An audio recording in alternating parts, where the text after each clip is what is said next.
જય માતા ખેડૂત મિત્રો, આજે તારીખ 23 ડિસેમ્બર 2024 ને આજની સવારની હવામાન અપડેટની અંદર માહિતી મેળવીએ તો ગુજરાતવાસીઓ માવઠા માટે તૈયાર રહેજો। 25, 26 અને 27 તારીખ દરમિયાન ગુજરાતમાં માવઠાનો માર જોવા મળશે। ઉત્તર ગુજરાત અને પૂર્વ ગુજરાતની અંદર વધુ વરસાદની સંભાવના, તો કયા કયા ભાગોની અંદર કેટલો વરસાદ નોંધાય છે તેની વિગતવાર અપડેટ મેળવીશું।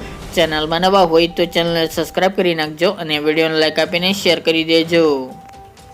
ગુજરાતવાસીઓ માવઠા માટે તૈયાર રહેજો, કારણ કે ગુજરાતના હવામાનમાં પલટો ગઈકાલના રોજથી આવી ચૂક્યો છે।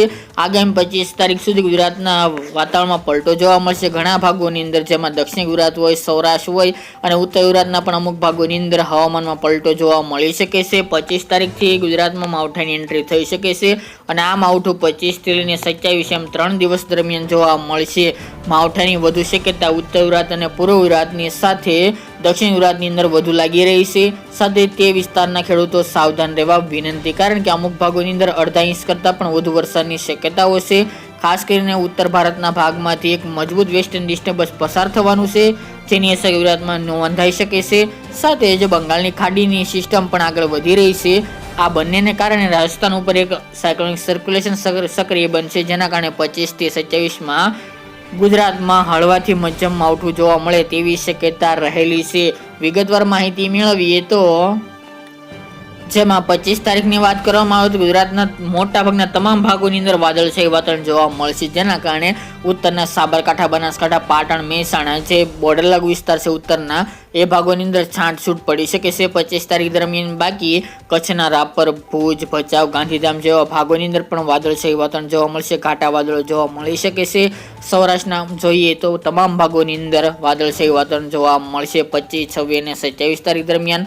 દક્ષિણ ગુજરાતની અંદર વલસાડ, ડાંગ, તાપી જેવા ભાગોની અંદર પણ છાંટછૂટ જો વરસાદ માહોલ 25 તારીખ દરમિયાન જોવા મળશે। બાકી પૂર્વ ગુજરાતની અંદર દાહોદ, ગોધરા, મહીસાગર અને છોટાઉદેપુર આ ભાગોની અંદર પણ વાદળછાયું વાતાવરણ 25 તારીખ દરમિયાન જોવા મળશે, ત્યાં એકાદ દોકર વિસ્તારની અંદર છાંટછૂટ પડી શકે છે। બાકી વધુ વરસાદની સંભાવના 26 અને 27 તારીખ દરમિયાન જોવા મળશે,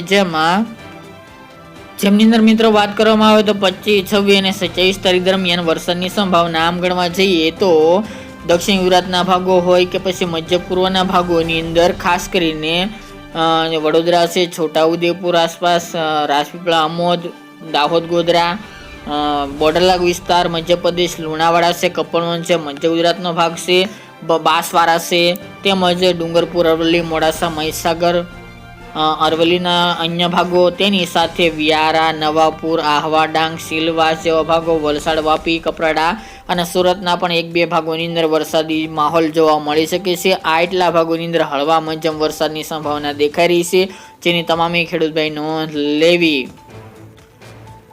આ સિવાય મિત્રો વાત કરીએ તો ઉત્તર ગુજરાતના વિસ્તારો, જેમાં ઈડર છે, વડાલી છે, હિંમતનગર છે, વડનગર, ખેડબ્રહ્મા વિસ્તાર, તેની સાથે પાલનપુર આવી જાય, આબુ, અંબાજી, વાવ, થરાદ, ધાનેરા, રાજસ્થાન બોર્ડર લાગુ વિસ્તાર, ડીસા છે, ભટસન સુધીના ભાગોની અંદર હળવાથી લઈને મધ્યમ વરસાદની સંભાવના દેખાઈ રહી છે। આમ ગણવા જઈએ તો સાબરકાંઠા, બનાસકાંઠા, દાહોદ, ગોધરા, અરવલ્લી, મહીસાગર તેમજ વડોદરા, છોટાઉદેપુર, ગોધરા છે, તેમજ ડાંગ, ભરૂચ, રાજપીપળા અને વલસાડ જિલ્લો, આ એટલા ભાગોની અંદર ખાસ કરીને વરસાદની વધુ શક્યતા અમે માની રહ્યા છીએ। બાકીના સૌરાષ્ટ્રના ભાગોની અંદર અને કચ્છના ભાગોની અંદર વાતાવરણમાં પલટો જોવા મળશે। અમુક જગ્યાએ છાંટછૂટ પડી શકે છે, બાકી એકાદ વિસ્તારની અંદર ઝાપટું પણ પડી જાય તેવી શક્યતા રહેલી છે। એ પણ કચ્છ અને પશ્ચિમ સૌરાષ્ટ્રના ભાગોની અંદર તેવું અનુમાન હાલ તો જોવા મળી રહ્યું છે। બાકીના ભાગોની અંદર વાદળછાયું વાતાવરણ જોવા મળશે, બાકી અન્ય વિસ્તારની અંદર વાતાવરણ ખુલ્લું પણ જોવા મળે તેવી શક્યતા રહેલી છે।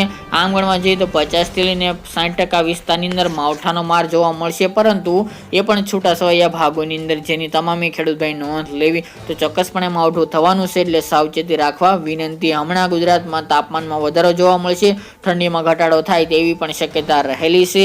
વધુ અપડેટ કાલના વિડીયોમાં જણાવીશું। આજની સવારની માહિતી માટે આટલું જ।